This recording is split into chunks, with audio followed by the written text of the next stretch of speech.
De preferencia, el indigenismo se lo entiende como un discurso sobre el indígena, sobre el aymara, sobre los pueblos originarios, pero desarrollados por el no indígena. Mientras que indianismo, a partir de la emergencia de estos movimientos en la segunda década del siglo XX, se entiende como el discurso político elaborado por los mismos indígenas. El indigenismo básicamente surge a partir de 1492 como una política colonial de los mismos españoles, es decir, era una forma pacífica de oprimir, de colonizar a los pueblos indígenas, a los pueblos indios que habitaban en esos territorios, es decir, América. En cambio, el indianismo es una ideología contracolonial que busca la liberación de los pueblos autóctonos, es decir, de los pueblos que han vivido la experiencia colonial. El indigenismo ha transcurrido básicamente como una tendencia ideológica de dominación en América, pero que se ha expandido durante todo el tiempo y a partir de 1940, de la década de los 40, se ha impulsado más con las políticas indigenistas en México con el presidente Cárdenas. El indigenismo nace en 1940, cuando en México, en Pátzcuaro, en una ciudad muy linda en México, se reúnen los gobernantes de nuestros países, Bolivia entre ellos, ¿no? Varios países de nuestra región se reúnen allí y analizan el tema del indígena, de los campesinos, de los millones de pobladores indígenas que viven en nuestros países. Y ahí acuerdan que los gobiernos de América Latina deberían ayudar al desarrollo de los indígenas, pero no para que desarrollen su propia identidad, sino para volverlos campesinos, o sea, anular su identidad indígena, su identidad india y convertirlos en campesinos. La diferencia es que el indigenismo, como decía, es una política de colonización, es decir, trata de asimilar a los pueblos indios a la cultura de los occidentales, de los europeos, a la civilización europea. En cambio, el indigenismo reivindica y busca la liberación de la propia cultura de los pueblos autóctonos. Ahí hay una diferencia bien abismal, es decir, el uno oprime y el otro libera. En Bolivia, el MNR ha sido el partido que ha implementado la teoría indigenista.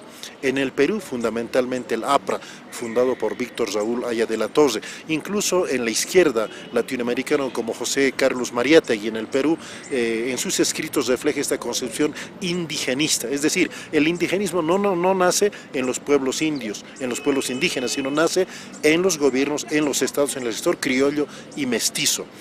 El indigenismo es una impostura. Son aquellos, y no siempre una impostura, en realidad quien dice es una impostura total es el Fausto Reinaga, que es uno de los más importantes ideólogos del indianismo. En realidad es de personas que no son indias, pero reivindican el pensamiento indígena. Inclusive es un poco un disfraz de pretender ser indio, agarrar algunas ideas, tanto del indianismo como del catarismo y utilizarlas. El discurso indigenista va a tener algunas características, va a ser siempre casi por esencia romántico. Es por eso que en ciertos periodos de la historia boliviana casi todos los intelectuales han sido indigenistas, como actualmente casi es la moda, ¿no es cierto? O sea, hubo épocas, el telurismo, por ejemplo, en la década de los años 30, en la cual los poetas, los artistas, los pintores, incluso los especuladores políticos, era de buen tono clamar por el indígena y tener una representación de lo indígena. Entonces, la característica de estas ideas era siempre que era una idealización, una referencia ajena. El indígena servía un poco para llenar, digamos, para complementar un vacío que existía en el ser, digamos, del boliviano. A diferencia del indigenismo, el indianismo nace en los propios pueblos indígenas y plantea que los blancos, los europeos, son la encarnación de lo negativo y los indios son todo lo contrario, lo positivo, lo bueno. En el caso boliviano, Fausto Zeynaga es uno de los principales líderes y teóricos de este pensamiento y él piensa que Europa, que los blancos son malos de por sí, ellos no tienen ningún aspecto positivo. En cambio, lo indígena, lo indio, la Bolivia india, como llamaba Fausto Zeynaga, es la encarnación de lo bueno, de lo positivo. El ideal del indígena diferente, esto es lo irónico, es compartido tanto por el indianismo como por el indigenismo, pero el indianismo es un indio diferente, funcional, digamos, a las necesidades y a los intereses de los bolivianos. Un indio que sería bueno, pacífico, complemento, que sufre, que necesita, digamos, cierta justicia social, que necesita que la gente se comprometa, pero que en definitiva es una visión errada, porque no ve los elementos sociales, históricos, que están en la base, digamos, de estos problemas. Y lo mismo surge con el indianismo, o sea, crea como necesidad política, digamos, la idea de un indígena totalmente diferente, cortado de la realidad histórica contemporánea, porque es un requisito como para querer romper, y al querer romper, querer transformar la situación que se ve injusta. El indigenismo no es para desarrollar los pueblos indígenas, sino para aplastarlos y convertirlos al mestizaje.